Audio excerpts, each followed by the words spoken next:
I sat in our living room looking at Amanda asleep on the couch, her engagement ring catching the light, finding her healed so many wounds from my childhood. Growing up without knowing who my father was left a hole inside me that nothing could fill. My mother refused to talk about him for 28 years, responding with emotional manipulation whenever I asked. After a decade of begging for answers, I finally took a stand that changed everything. Let me know in the comments where you are watching from, and hit that like and subscribe button before I tell you how I finally stood up for myself and discovered the truth. I grew up in a small town in Pennsylvania with just my mother, Diane. From my earliest memories, her behavior was unpredictable. Some days she was loving and attentive. Others, she would fly into rages over minor issues or retreat into cold silence. Without a father in the picture, I felt his absence acutely, especially when I saw my friends with their dads at Little League games or school events. Whenever I asked about my father as a child, my mother would immediately change the subject, leave the room, or tell me to focus on being grateful for what I had instead of what I lacked. I learned quickly that this topic was forbidden, but that only made my curiosity stronger. I remember when I was 8 years old, I gathered my courage after a school career day where all the dads came to talk about their jobs. That evening at dinner, I asked my mother directly who my father was and why he never visited me.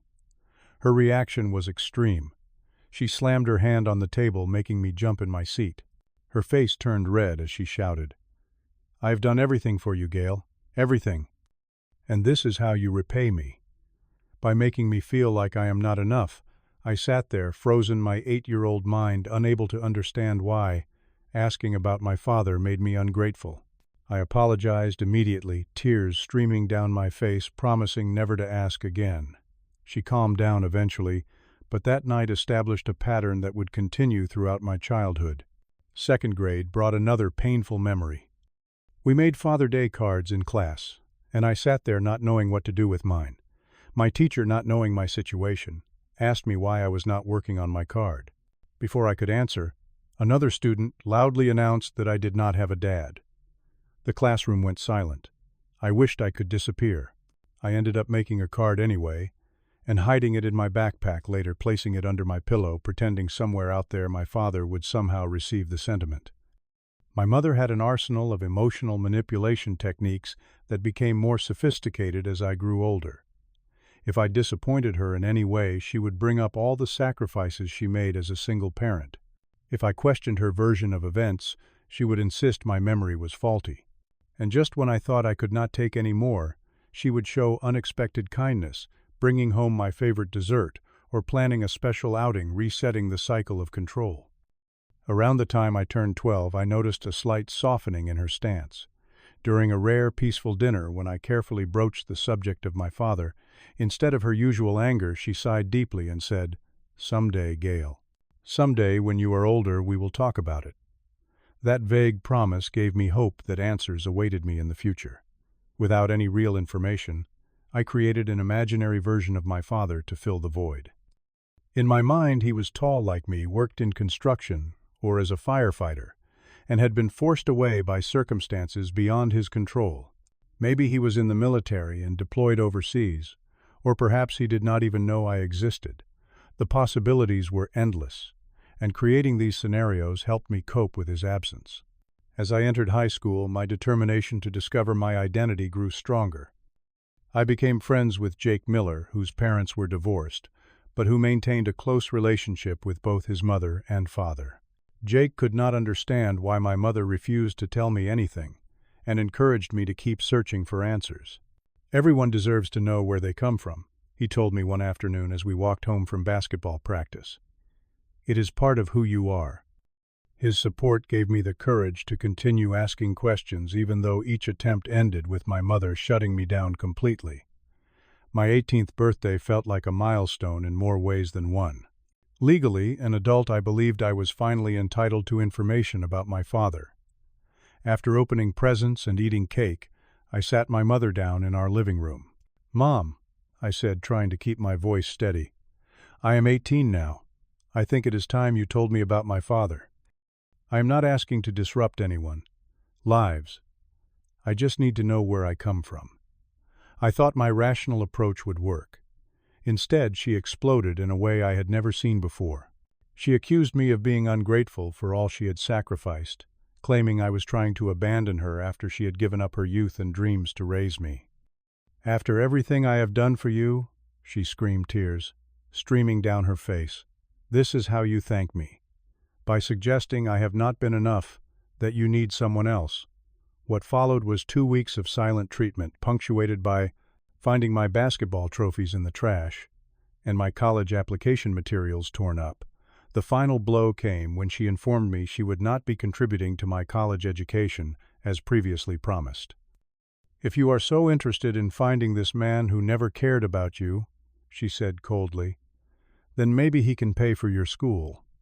With few options, I moved in with my aunt, Sophia, temporarily. My mother's sister, Sophia, had always been kind to me, though careful never to contradict my mother directly. When I asked her about my father, she claimed to know very little. "Your mom never really talked about him even to family," she explained.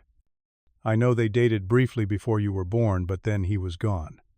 I am sorry, Gale. I wish I could tell you more." During my first year of college, working part-time jobs, while maintaining a full course load, I saved enough money to purchase a DNA test.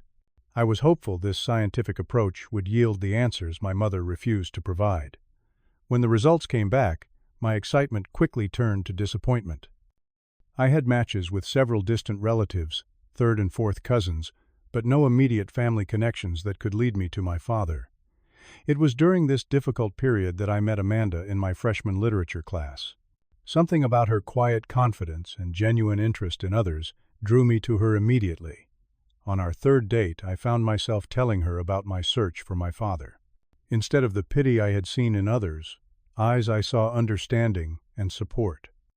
"Family secrets can cause so much unnecessary pain," she said, squeezing my hand. "You deserve to know the truth." Her unwavering support gave me strength to continue my search even when it seemed hopeless. That Thanksgiving, I returned home for dinner at my mother's house, bringing Amanda to meet the family. My Aunt Sophia and her husband were there along with my maternal grandparents. During dessert, my grandfather, who had always been quiet about family matters, surprisingly brought up the subject. "Diane," he said to my mother, "do not you think it is time you told the boy about his father? He is a man now with a lovely girlfriend. He deserves to know." The table fell silent. My mother glared at my grandfather before forcing a smile. "You are right, Dad," she said, her voice tight. "After the holidays, Gale and I will have a proper talk." Hope bloomed inside me. For weeks after I waited for her to fulfill her promise. Finally, after numerous reminders, she agreed to meet for coffee. I arrived early, heart pounding with anticipation. This was it. After 18 years, I would finally learn the truth. But what followed was perhaps more painful than all her previous rejections. She claimed she could not remember important details. His last name had slipped her mind. She thought his name was Tom, or Tim, or maybe Ted. He might have been from Ohio or possibly Oregon. Every answer was vague, contradictory, and obviously fabricated. I left that coffee shop more devastated than I had ever been. It wasn't just that she would not tell me the truth. It was that she did not even respect me enough to create a convincing lie. 4 years later, I graduated college with Amanda by my side. My mother attended the ceremony, bragging to anyone who would listen about her son, the college graduate, as if her obstruction had not made my educational journey significantly more difficult. I had worked multiple jobs, applied for every scholarship possible, and taken out loans to make it happen. Yet she spoke as if she had been my primary supporter. A few months after graduation, my mother decided to downsize from the home where I grew up to a smaller apartment. Amanda and I offered to help her pack. While sorting through old photo albums, I discovered several pictures with a man's face torn out. The careful removal suggested these were not random damages, but deliberate attempts to erase someone from our family history. When I showed one to my mother, she snatched it from my hand and told me to focus on packing the kitchen instead. That evening, while she was picking up dinner, I ventured into the attic where boxes of old documents were stored. Hidden in a dusty corner, I found a small bundle of letters tied with a faded ribbon. Before I could read them, my mother returned unexpectedly. Her face turned white when she saw what I had found. She grabbed the letters, refusing to let me see their contents. Later that night, I smelled smoke and discovered she had burned them in the backyard fire pit. Whatever was in those letters, she was determined to keep it from me at all costs. Shortly after, my maternal grandmother's health began to decline. During what would be one of our final visits, she held my hand and, with my mother out of the room, whispered something that shook my world. "Your father tried to be part of your life, Gale. He wanted to know you. Remember that."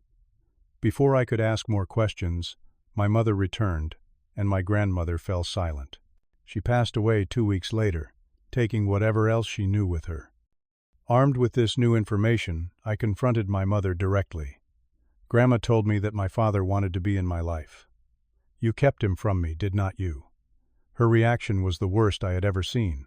She threw a glass against the wall, screaming that her mother had always undermined her and now was turning her son against her from beyond the grave.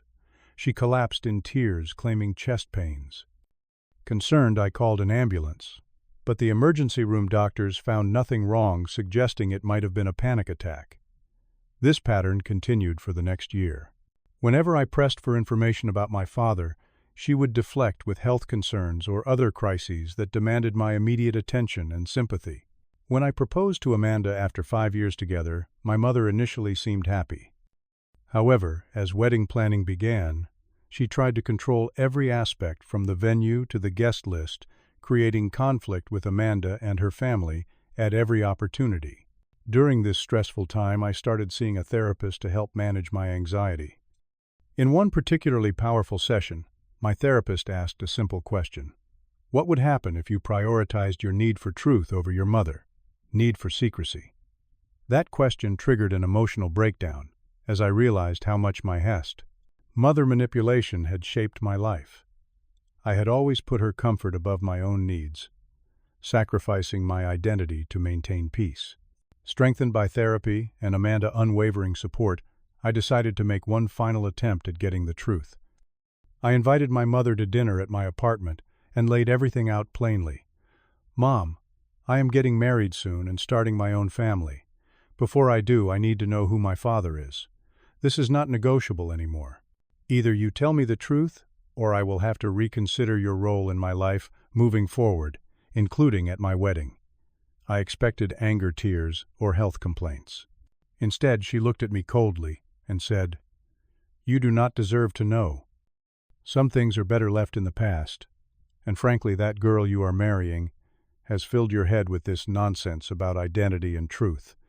She is not good enough for this family." In that moment, something broke inside me, but also became clear. This was not about protection or pain or complicated emotions. This was about control, pure and simple. And for the first time in my life, I refused to give it to her. "Then you are not welcome at my wedding," I said quietly. "And until you are ready to tell me the truth, I cannot have you in my life."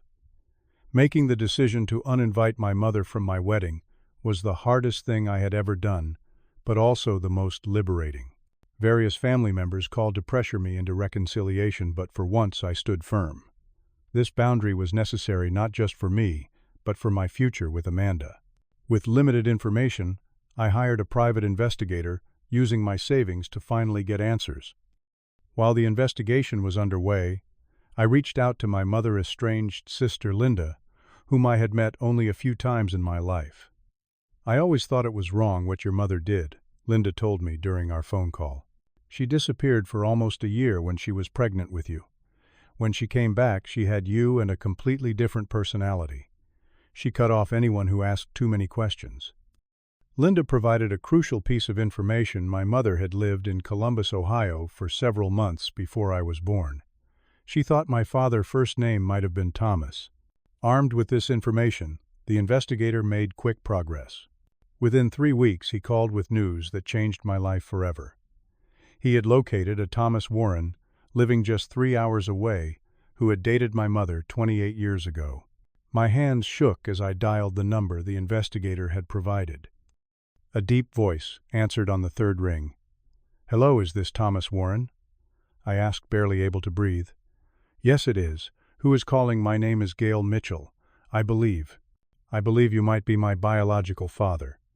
The silence that followed felt eternal. Then, your mother. Is she? Diane Mitchell. When I confirmed this, he exhaled audibly. I have wondered about this possibility for 28 years, he said, his voice thick with emotion. Diane disappeared suddenly. I tried to find her, but it was like she vanished. I never knew she was pregnant. We talked for 2 hours that night. Thomas explained that he and my mother had dated for several months while both working in Columbus. Their relationship had been intense but brief. When she vanished without explanation, he had searched for her, calling friends and family, but everyone claimed not to know where she had gone. If I had known about you, I would have been there, he said firmly. I need you to know that. I would never have abandoned my child. We arranged to meet the following weekend at a restaurant halfway between our homes. When I saw him walk in, it was like looking at an older version of myself. We had the same height, the same walk, even similar hand gestures as we spoke. We discovered shared interests in basketball and history, and the same unusual ability to raise one eyebrow independently of the other, a trick that had always amazed my friends. The most surreal moment came when Thomas showed me photos of his 3 children, my half-siblings, 2 sisters, and a brother, ranging from 16 to 22. The family resemblance was undeniable. A week later, Thomas drove to meet Amanda. They connected instantly, with Thomas embracing her as if he had known her for years. "Welcome to the family," he told her, bringing tears to both our eyes. With Thomas' support, wedding planning took on a joyful dimension I had never expected. My half-siblings reached out through social media, excited to attend the ceremony and meet their new brother. We shared video calls, exchanging stories and getting to know each other across the distance. Our wedding day dawned clear and perfect. In a decision that felt deeply right, Thomas walked alongside Amanda's father in a special ceremonial role we had created. Having both men who should have been present throughout my life, finally there on this important day, filled a void I had carried for too long. An hour before the ceremony, my mother arrived, uninvited, causing a brief commotion at the entrance. My best man, Jake, knowing the situation, politely but firmly turned her away. I learned about this only after the reception and felt a complicated mix of sadness and relief. Part of me had hoped she might finally come ready to embrace the truth. But that day was not about the past. It was about the future. My new half-siblings, Sarah, Michael, and Emma, integrated into the celebration as if we had known each other our entire lives. Sarah had my smile, Michael my analytical mind, and Emma my stubborn determination. Discovering these shared traits across the genetic distance that had separated us was both fascinating and healing. In the months that followed, I began building relationships with my father's side of the family. Thomas' parents, now in their 70s, welcomed me warmly, sharing stories and old photos that helped fill in the blanks of my family history. I learned that my love of reading came from my grandmother and my height from my grandfather, connections that anchored me in ways I had never experienced before. Through therapy and the support of my new, complete family, I worked through the complex emotions surrounding my mother's behavior. I came to understand that forgiveness does not mean allowing harmful patterns to continue, and that maintaining boundaries is sometimes the most compassionate choice for everyone involved. 6 months after the wedding, I agreed to meet my mother for coffee. She had been sending messages through family members claiming she was ready to talk. Part of me expected another manipulation, but I wanted to give her one more chance. When we met, she looked smaller, somehow less intimidating than I remembered. For the first time, she offered a partial admission of her actions. "I was young and scared," she said, not quite meeting my eyes. "I thought I was protecting both of us by keeping you apart." When I pressed for more details, asked why she had maintained the deception for decades, even when I was clearly suffering, she still could not provide a complete explanation. Some wounds, I realized, cannot be forced to heal on someone else's timeline.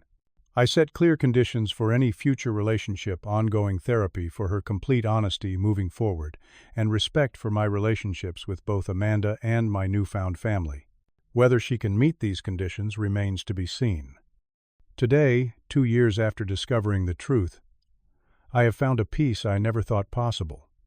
My relationship with Thomas grows stronger each month.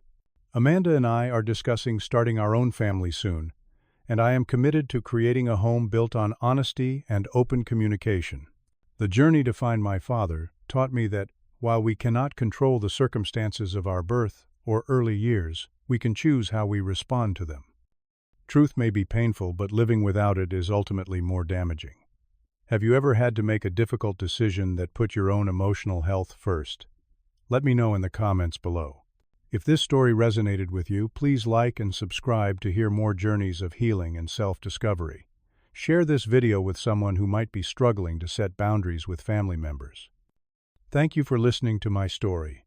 And remember, sometimes the family we create matters more than the one we are born into.